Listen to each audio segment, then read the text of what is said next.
I'm Sadie, and with me today is Michelle Newcome. Michelle, why don't you introduce yourself? Hey, it's Michelle Newcome. Um, I don't know what to say about myself other than I lead an interesting life, and I wouldn't have it any other way. Um, Traveled all over the world for work. I love it. I love what I do. I set out to be a writer, and I accidentally ended up being a crisis management and business resiliency expert. So that's quite a segue in a lifetime, but I'm happy with it. So, how did you get here?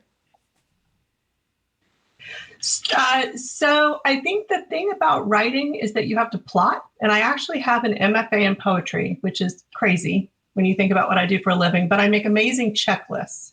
So plotting in writing is really having to forecast and having to understand what might happen next. And that's usually torturous to the characters.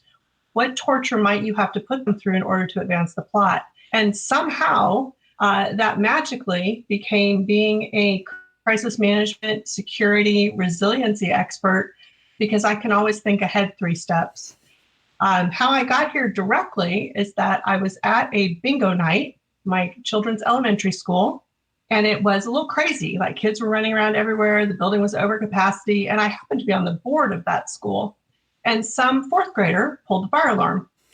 So people were just still hanging out. I think they had their little hidden drinks and they weren't evacuating the building. And I, of course, immediately evacuated. And I'm standing on the lawn and like with my arms crossed, looking back in the building, like, what the fuck is wrong with you people? And a woman was standing next to me doing the same thing. And we're both like, what the, oh my God. So we started talking and she was a crisis management person. And she did that, a lot of human side work for large companies. And we got to know each other. And she said, I really think that you should work on a project that I have. So I did. And that was kind of all she wrote. Like I had been doing restaurant operations, I'd done franchising work, like I'd written and done a lot of other things, but it just fit.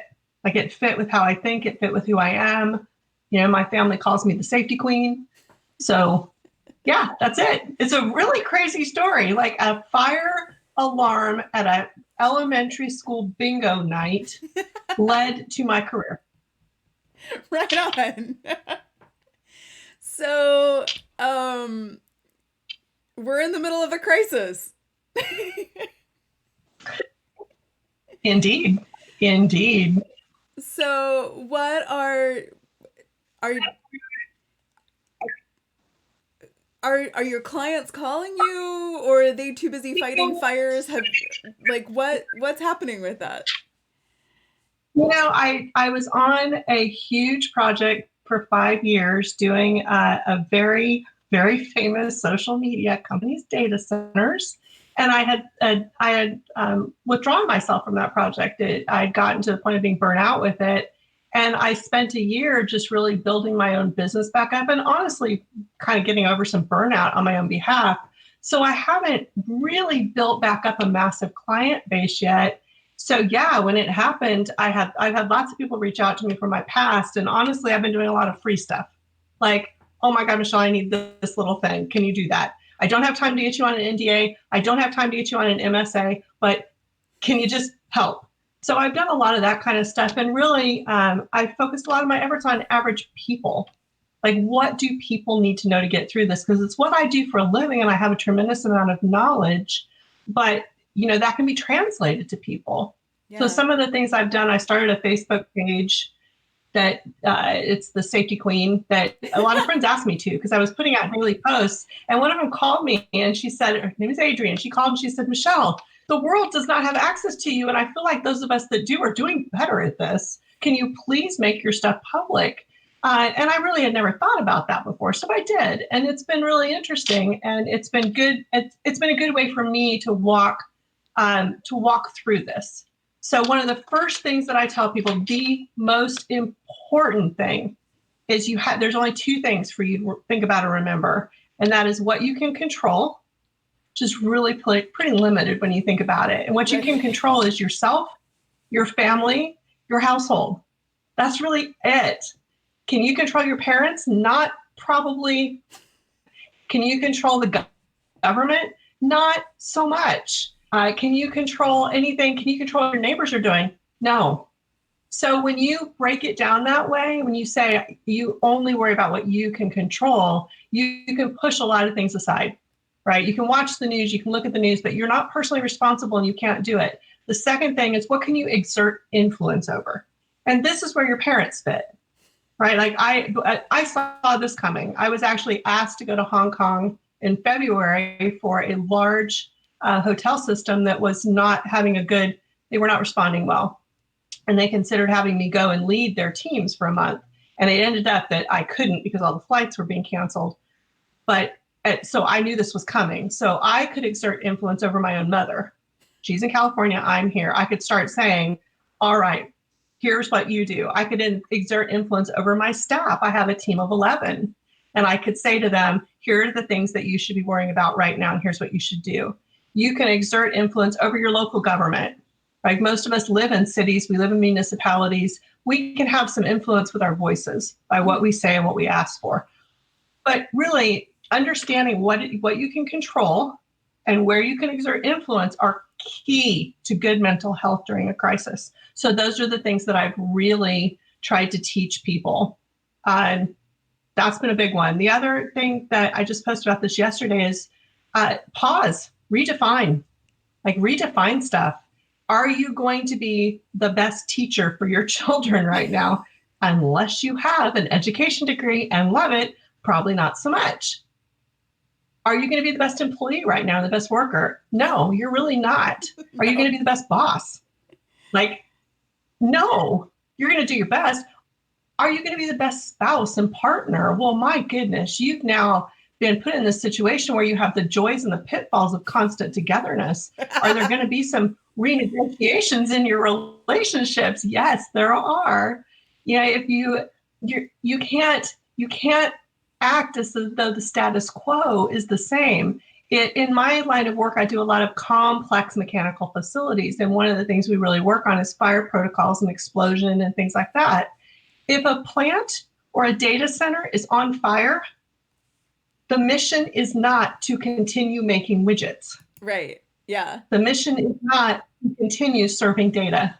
The mission changes. So it's time you have to pause and redefine. Don't hold yourself to the same standards of the status quo. We are all going to go a bit feral. And that's got to be something that you accept. You've got to accept that. You've got to stop and you've got to kind of let go, because you can't make widgets when your hair is on fire. So that's how I'm using my professional expertise right now, is to really try to bring a sense of, here's what good crisis managers do. Here's what would be happening in a big corporate environment right now. And here's how that translates to you in your home. How can you walk through this in a way that a good corporation is walking through it? And there are some that are doing an amazing job, and there are some that are not. Right. Like, I can see the companies that did no tabletop exercises on this at all and are absolutely flying by the seat of their pants. And I can see the ones that really did a good job preparing. And your home, yes, your control in your home. You can be a good crisis manager in your own home. And for this crazy thing we are all grappling with right now. Right on. So your Facebook page for this is Facebook/Safety Queen? The Safety Queen, yes, because that's my family's nickname. From the time seatbelts came into cars, and if you're past a certain age, you remember when there weren't seatbelts, right? And you sat in the front seat with your mom, and she had to slam the brakes on, and her arm was the seatbelt, and she slapped you to the seat. So I remember when seatbelts started being in cars. So my job always in the family was put your seatbelt on, put your seatbelt on, put your seatbelt on. Do you have an emergency kit? Do you have this? From the time I was little. So that's why I named the page The Safety Queen, is because that's really my family's kind of mean nickname for me. Right on. It's funny. It's not funny, but it's universal, generational. This is a multi-generational nickname. Yep. Awesome. So, other than the current events and how that's related to your day jobbing. Um, what did you think you were going to be when you grew up? A writer, Yeah? 100%. From the time I was very small, yeah, I wanted to be a writer. I made my own books when I was in second grade.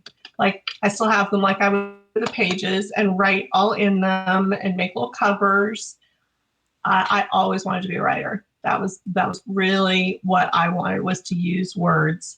Um, I'm somewhat of a failed novelist, I guess. I got close twice. I actually got close to having an agent sign me for a couple really interesting projects. And then life got in the way. I had, two children I had to worry about. Being a writer doesn't actually pay the bills. Yeah. Like, it's all smoke and mirrors. That's not really how it works. Yep. So I had to kind of balance that against having a job and raising children and all of that. So I never really pursued writing the way that I wanted to. But what I do right now is really a lot of writing. I write Yeah. people's plans. Plans are complicated. Big company plans can be really intense and difficult to write, and they require somebody who has a very good mastery of both the subject matter and the language. So I'm doing what it is I dreamed I would do when I was Just in a little, just different in a way. very different way. In Yeah. a different way, yeah. Right on. So you've had some kind of interesting jobs before this, though. I yes, I have. Yep. Um, I started out as an English teacher. So I was a high school English teacher for 5 years, which I adored. I loved it. I loved the students. True story, my first job was at Redlands High School in Southern California, which at that point was the largest high school west of the Mississippi. So we had 5,000 students Yeah. in grades 10, 11, 12. The ninth graders were in their own campus. That's how big it was. And I was the cheerleading coach because when they were interviewing me, because I, did a lot of cheer stuff. I wasn't a cheerleader, but I was the I was the commissioner of PEP was what the role was called. So I was in charge of all the stuff. I know, yeah, it's hysterical. That So sounds when they so were interviewing me, bureaucratic. it was like the minister of PEP will now speak. It was hysterical. So they when they were interviewing me for the job, it was very clear that I was going to have to accept an extracurricular responsibility in order to get the position, because it was a very in-demand high school. Yeah. People wanted to work there. So I was like, okay, I'll do cheerleading. But I didn't know that it was a competitive squad. So I Right. had 66 kids, 66. 7 of them were boys. So I had 66 children, and they competed. So the big stunts that you see on TV, like I watched the documentary Cheer Yeah. and cried throughout it because I'm like, those are my kids. So I had to learn how to spot a falling body. It's a bear hug catch. Yeah. So I had to learn all that stuff for that job, and it was amazing. And then I left that, and then I had a series of other things. I actually taught at Georgia State, so I taught university level writing, business writing, and creative writing. And then I was standing. It always happens to me when I'm standing in the street. This is like a theme. I'm gonna watch that next time I'm standing in the street next to someone. Standing in the street next to a friend, and we were looking at a house her husband was building. He was a general contractor, and my parents were general contractors.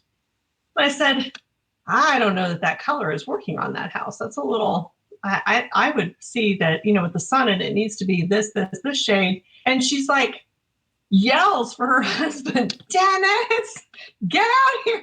So he comes out of the construction site. We start talking. He's like, do you want to be my designer? Like, sure. Why not? So for another 5 years, I became a designer for new construction. I got to pick out everything from the roof. I got to design the kitchens, which was always fascinating because I'm really bad at math.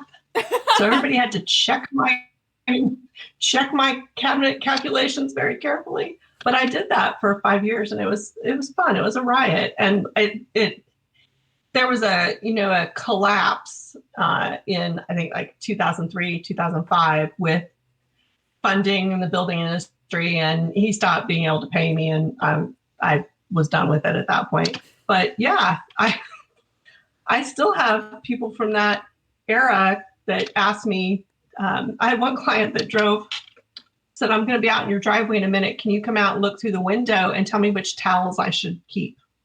Like, she'd gone and bought a whole bunch of towels because I designed her bathroom, and she Wow. wanted to make sure that her towels would match. Like, that was 5 years ago. It was really funny. So I, I loved it, but it's that standing in the street. I actually just made that connection. Standing in the street talking to somebody, and suddenly I have a complete and total career change. So I'm going to avoid standing in the street for a little while. Well, I mean, we're all supposed to, so. Yes, it's true. It's true. It's easy. Yeah, that's a very easy thing. Hmm. So, and then I don't know. Do you want to hear about another one? Because I've had. So after that, I did franchise. I did writing for franchises, and then I ended up being the director of operations for Flip Burger for a year as they tried to franchise, and that was crazy. That was a system that was Richard Blaze. So I ended up having to run the chefs, run the kitchens, approve all the menus, do all the food costing again with the math, and that was quite something. That ooh, yeah. Wow, right on. That's it. That's enough. You'd think I was 80, wouldn't you? No. All No, those different, yeah. but that's Plot like twist. it all ends up kind of, It kind does. It all ends up rolling together. yep. Yep. Um talk about something that you really love that people would be surprised to know that you love. That's a good one. I love really hardcore action movies. Yeah? Like, yeah, like John Wick, Fast and the Furious. And I went through a whole period of time where that really translated to Asian movies, like the Snowflower and the Secret Fan and the Chrysanthemum Throne, and all the. I love being able to read a movie at the same time as I'm watching it, Yep. but I love really super intense action movies nonstop. Right on. So speaking of reading, what are you reading right now? I am reading Eric Larson. I actually. Uh-oh. She froze. Hold on. We're gonna pause.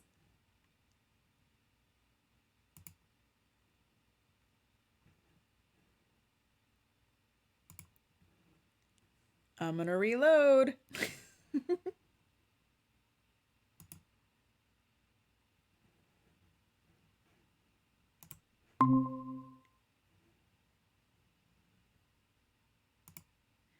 Well, y'all, technical difficulties were a part of this thing, so let's see if Michelle comes back. I will message her. We're gonna pause.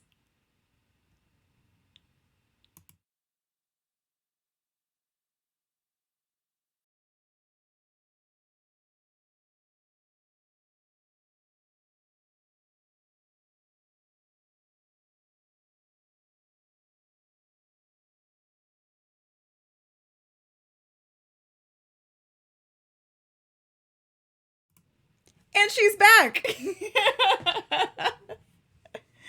After that break from our commercial sponsor, it's time to return. All right. You know, the internet. Because I know data centers. I know data centers all over the world are absolutely like, say a prayer for people in data centers right now. You have no idea how hard those people are working to keep all this running. I mean, truly, they're Yep. hidden. They're the hidden heroes here. Um, Books. So Eric Larson wrote this amazing book called Devil in the White City, which is about a murder that took place during the Chicago World's Fair. Yeah. And ever since I read that, I read every Eric Larson book when it comes out because I adore it. He wrote one, I think it's Dead Wake, about the sinking of the Lusitania. Yep.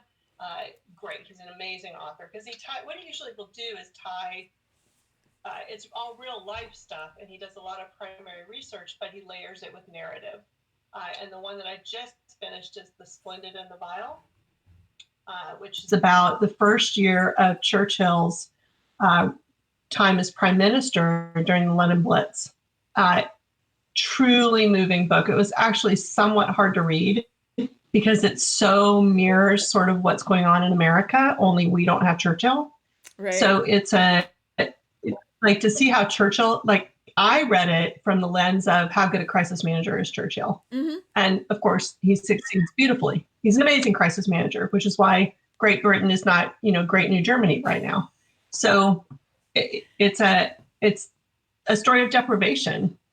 People in London and Coventry and all these manufacturing towns that were bombed into obliteration so that they could stop Great Britain from the production of Spitfires, which really it was a complete air war. So they would have to make Spitfires at such a huge rapid rate that all production went to it. So when the bombs would go off, and it wouldn't necessarily take all buildings down, but it would blow all the glass out. So the people in London couldn't replace the glass in their houses and in the winter, and they were limited in the amount of tea they got. And just to really read that from the lens of what's happening with us right now was amazing. It's an amazing book. Loved it. Right on. Eric Larson does not usually make me cry, right? He's not that kind of writer, but right now, yeah, very valid to cry over that stuff for sure. I'm interested in that. I've read The Devil in the White City, and I actually listened to the audiobook of the Lusitania, the Dead Week one. Yeah. Mm-hmm. Yeah. They're good. Yeah, super good. And I've heard him on NPR talking about this one. Because also, the timing is, highly recommend. You'll be longing for Churchill. Longing for him. What's something that you're learning right now? Oh, I am learning new. how.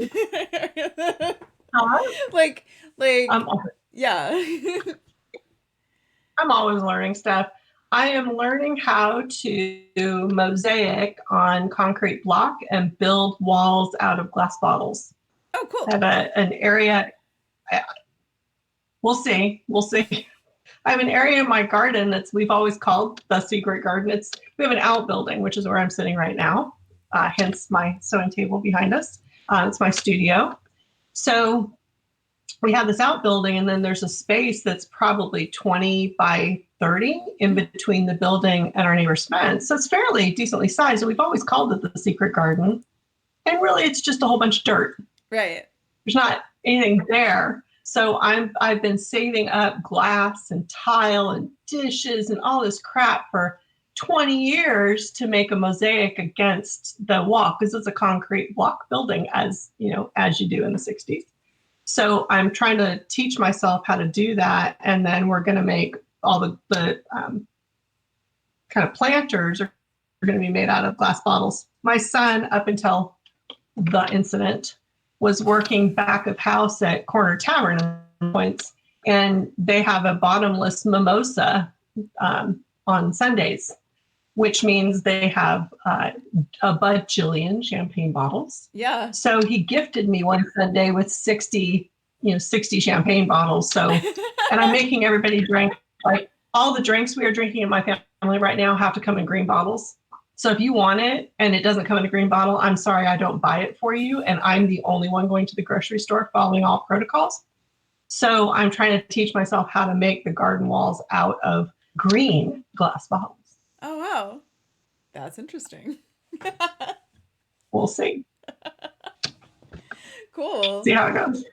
So do you consider yourself to be creative? Yes. Yeah, I do. Yep. What gives you creative inspiration?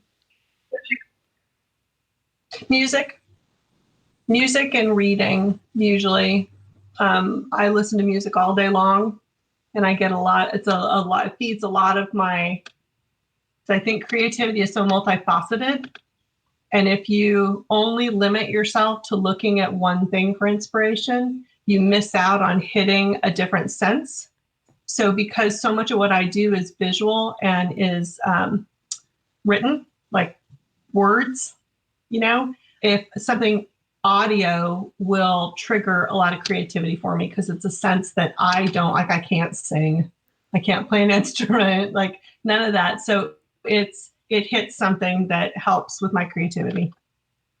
So what are you listening to right now?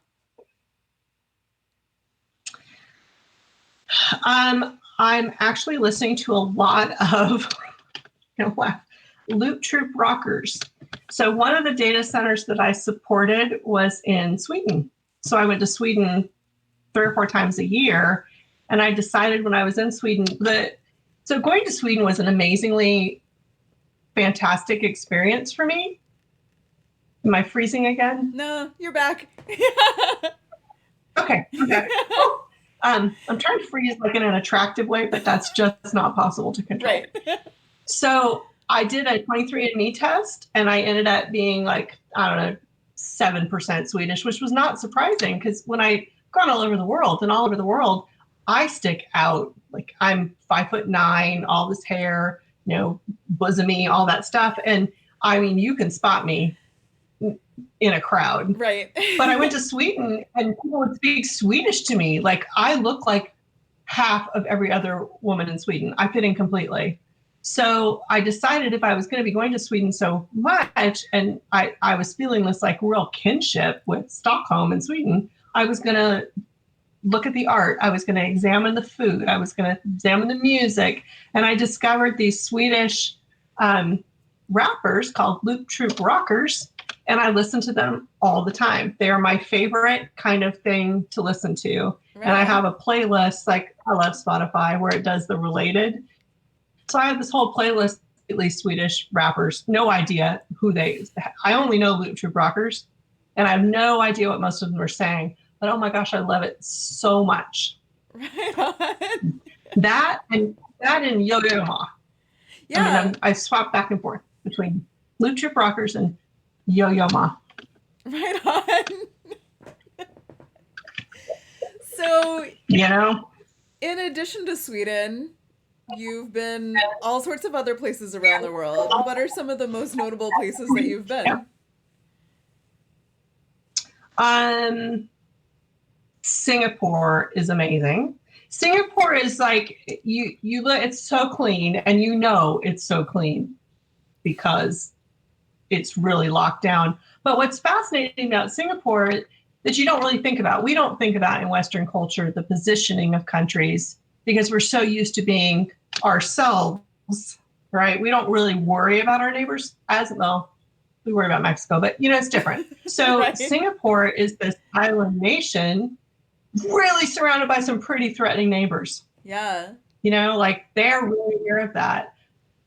So every Singaporean has to be in the civil service. It's kind of like Israel, where they have to give their service. So when you think about them as an authoritarian culture, that authoritarianism really does kind of come from a self-protection, like having to always be, if you think about it in terms of crisis management, they have got to be ready for crisis all the time, which really does require a different kind of society. But the buildings are amazing. They're amazing. I love Singapore. I went to the Azores, which I went with my sister last June. It's an island off Portugal, but like that's where hydrangeas grow natively. Like every roadway is lined with hydrangeas. It's the most beautiful place I've ever seen or been to, and I've been a lot of places. I would go back there tomorrow if the world were not on lockdown. Sadly, Delta stopped flying there, though. So even if the world was off lockdown, it's a little harder to get there. But it's only a 5-hour flight from JFK. Amazing. What, really? And then there's Paris, right? Like, yeah, isn't that crazy? 5 hours, that's it. That's so surprising. Nuts. Yeah. Isn't it, though? It's because Yeah. things don't go like passive airplanes go different than you think they do, I think. Yeah. Yeah. Well, because like the Paris, who doesn't love Paris? right, yeah. I know when I first met you, you and your business partner at the time were in Paris responding to a thing and working with a client, Yep. I, and you did together a project for one of our colleagues that you made a small book from. we did. Can you talk about So that? that's probably yeah, of course. That's one of the craziest assignments I've had. So this was after the Bataclan theater attacks, and the night it happened, I got a call from the client that I was working on, and they said we need you to go. The Paris We had a big Paris office, and it had been pretty seriously impacted by this, both in terms of people, in terms of their prominence in the world themselves, and they needed somebody to go and hold their hands and kind of help them. So a lot of people flee crisis. I end up going toward it. So we got sent to Paris like within a couple of days. So I took my former business partner, who is still a dear friend, is actually an employee now. So when I say former business partner, like it's all good. We're all happy. Right. Um, to take notes. Like we needed a note taker, we needed somebody to really look at it. And it ended up being a 2-week trip, and we did Paris, London, and Dublin. So we had time. We kind of had time during the day to be tourists, not during the day, but we have pockets of time to be tourists aside from this. And the Louvre is actually open late. I think it's Thursday nights. They open. They have late hours. So if you go, I mean, Paris was was late November and like November, December, and it was cold, and the city was very jangled. Their nerves were jangled. So there weren't as many people out. But the Louvre, we had it kind of to ourselves this Thursday night. Like I could stand and look at the Mona Lisa for, I don't know, 10 minutes if I wanted to, which if Wow. you've ever been there, It always has you're huge elbowing crowds. people like, there's no way you're going to get close to it. And Yeah. we got to that and had a great conversation next to the Venus de Milo. It was that kind of trip. So all of a sudden, it occurred to us as we're going through that, like, we have another colleague who loves men with beards, loves them.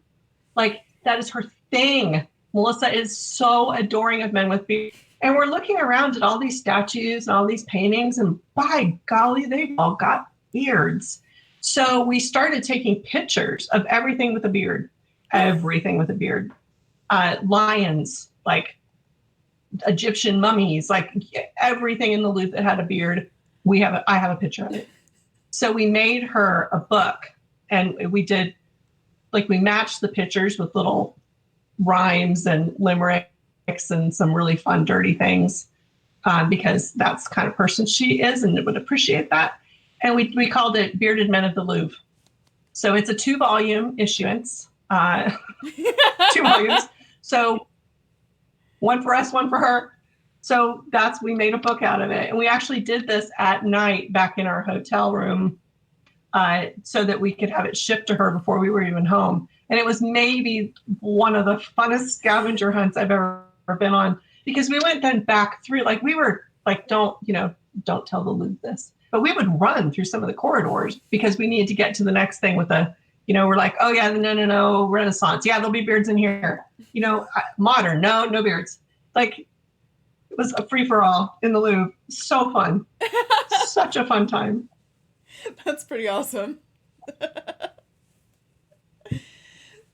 Love it. We should.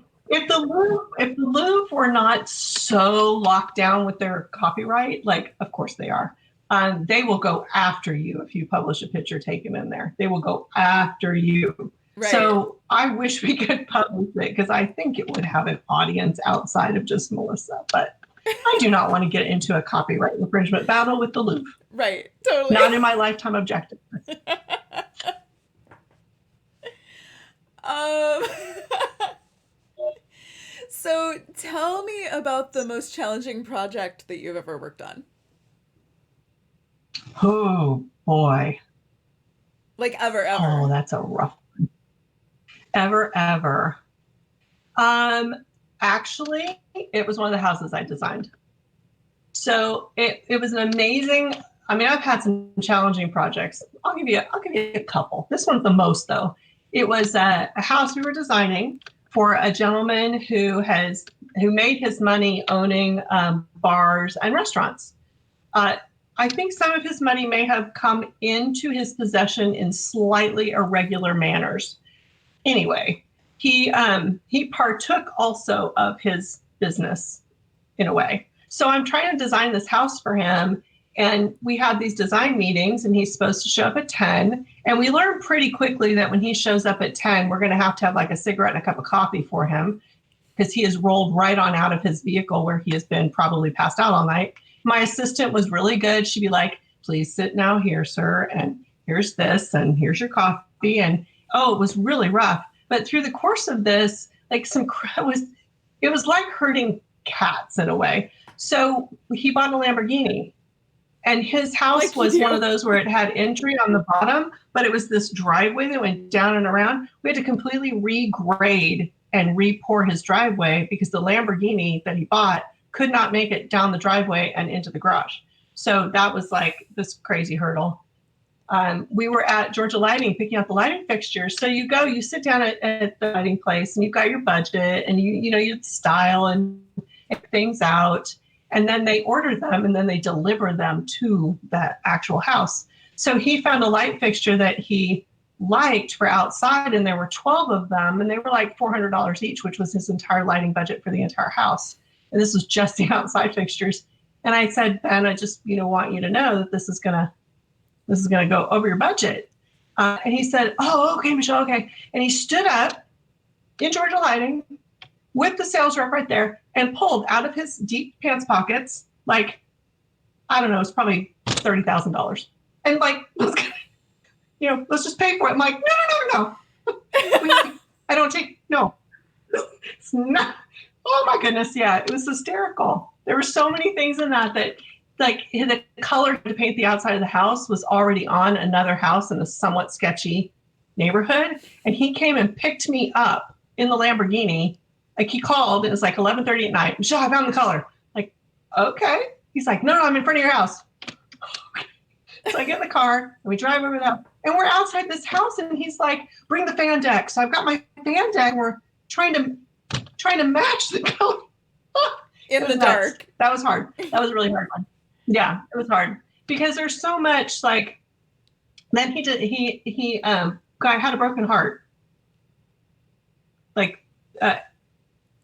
he needed he was a really nice person. I actually really adored him. He just was a challenge, but he got his heart broken. So he called and he said, I'm going to China for 6 weeks. You just finished the house. Okay. Okay. Right. Yeah. And the bathtub filled from the ceiling.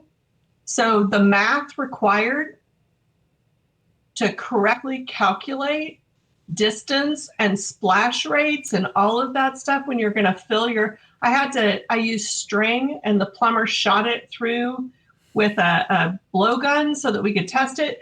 The plumber and the electrician were constantly looking at me like, you what? Say what? What are we doing? That was my most challenging project of any project I have ever done. And that includes developing workplace violence programs.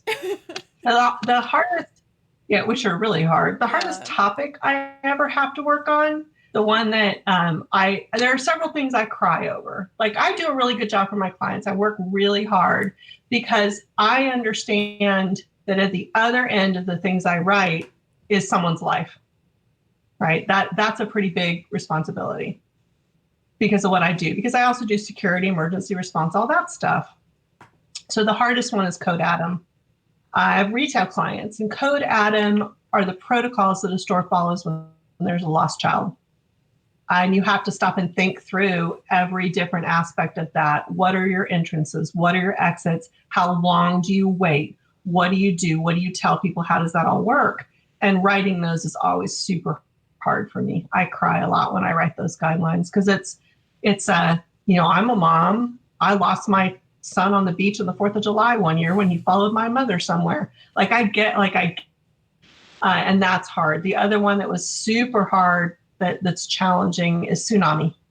So I have a Pacific Rim client and I needed to write all of their tsunami guidance. And this was right after the Pacific Ocean tsunami that happened. And that was hard. That was really kind of emotionally challenging. So I have those pieces that are hard, but they're hard because you want to do it right. Yeah. And it matters that you do it right. Yeah.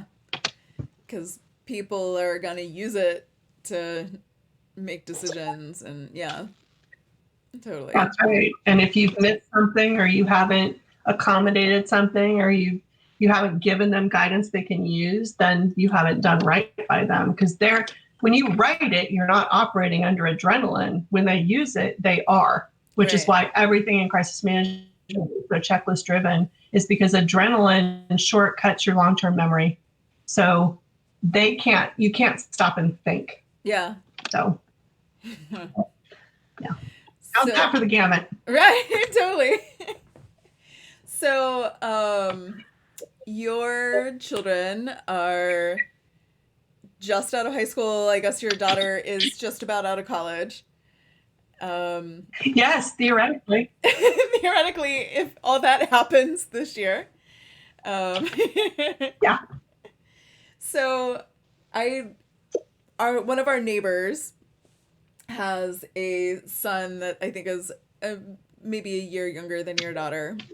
And as I was finishing kind of bush hogging my yard last night, I saw our neighbor's son out there and I was like,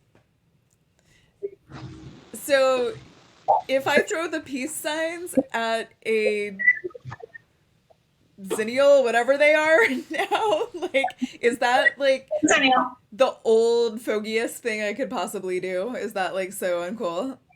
Yeah. Yeah. Pretty much. Yeah. Awesome. It's almost like it's not the like what's the old fogiest is what I do, which is like yeah. Terrible. So at least if you throw the peace sign, they're like, okay, yeah, she was cool. Like she was cool in that slice, you know? Yeah. Yeah. So, but you know what though? Honestly, there's nothing you can do to be cool to like, you can only be authentic. Like they think being authentic is cool. Right. I mean, old people. Right? So, because we're all old people now, like old people are just never going to be cool to them. So, right. Yeah. Just be authentic, and then they're like, yeah, she's cool, because authenticity is greatly prized by them. So if it's authentic for you to, you know, I'm not going to do my hey California like, but you know, that's what matters is being authentic. Right. That's the no bullshit generation. Yeah, they are. They totally are. Are there pockets in what you're wearing right now? Yes. Do you have anything in your pockets? I don't, but I'm holding a pen. Holding a pen. I'm sitting at a desk with, oh, here, like, don't we all need this right now? Yeah, everyone needs really good hand lotion. Oh my God, my hands like are cracking. I watched Sanjay Gupta like point out that no one ever washes their thumbs when you wash your hands like we do this. Yeah. But most people miss their thumbs. Okay. So now I'm obsessively washing my thumbs. So like I'm developing dry spots on my thumbs because they have been so thoroughly washed. Nice. So if I had like big pockets, this would be in them. Right on. So hand washing is everyone's new ritual. Oh yeah. Yeah. So what are some rituals that you engage in on a daily, normal, whatever basis? Like, yeah. What are some of your rituals? I have pretty like it's how I live my life. So I do a tarot spread every day. It's a 3-card draw, which is super simple and fast and easy. It's theme of the day, what lies below, and advice from above. And I do that every day. And I keep it, I write it down and I really think about it. And it's a really good way to both understand what your intentions for the day but to also look at what is happening. I like the what lies below, Yeah. because a lot of times we just skim along the surface of our day, and you don't ever pause to think, well, what was the subtext of that? Mm-hmm. And when you're forced to think about that, you start seeing patterns. You start seeing patterns in your life when you think about the subtext deliberately. And the advice is always, it always feels true to me. Like whatever the advice card is always like, oh yeah, okay, got to remember that. Yeah, that. Mm-hmm. And then I'll look back at the end of the day and go, oh wow, that was dead on. So I do that every day without fail, and I write in my journal every day without fail.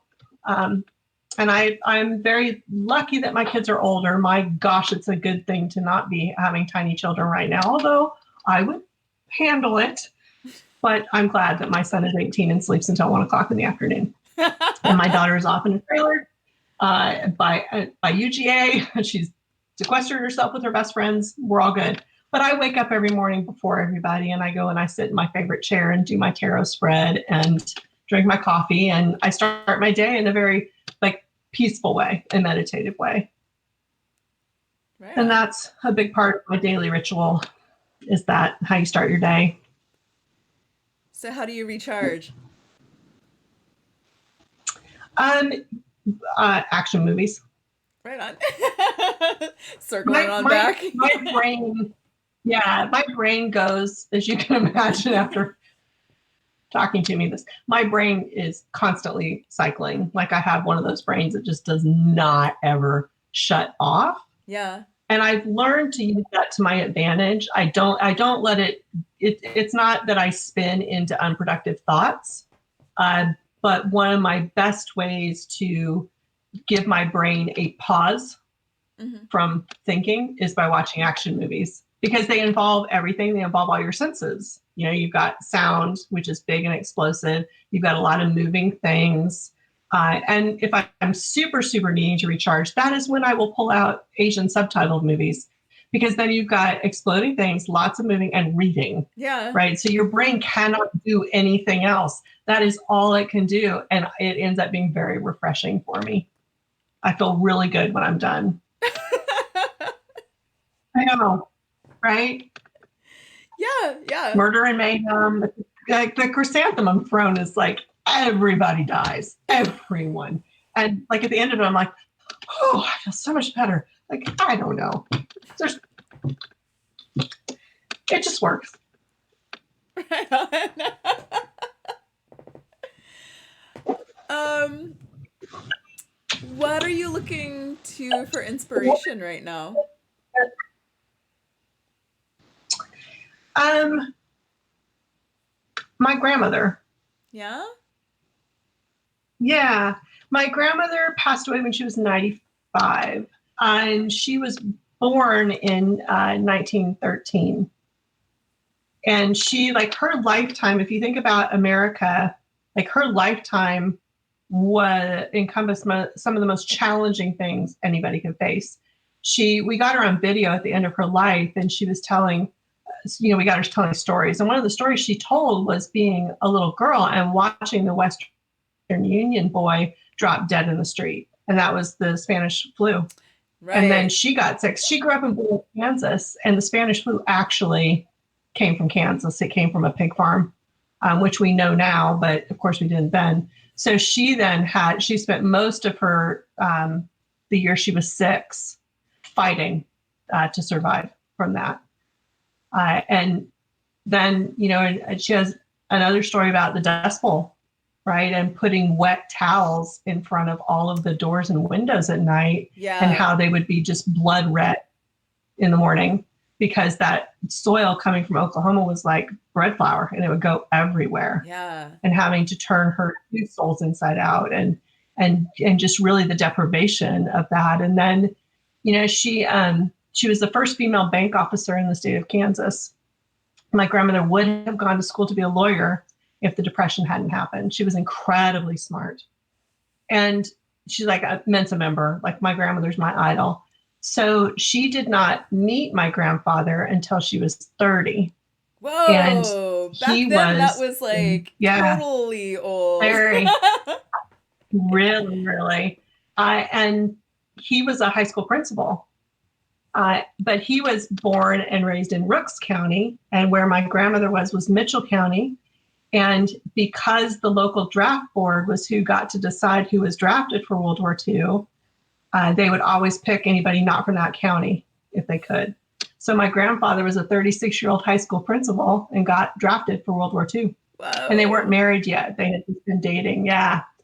And he was put on a train and sent to San Francisco and boarded a ship that was set to attack Japan if Hiroshima didn't work.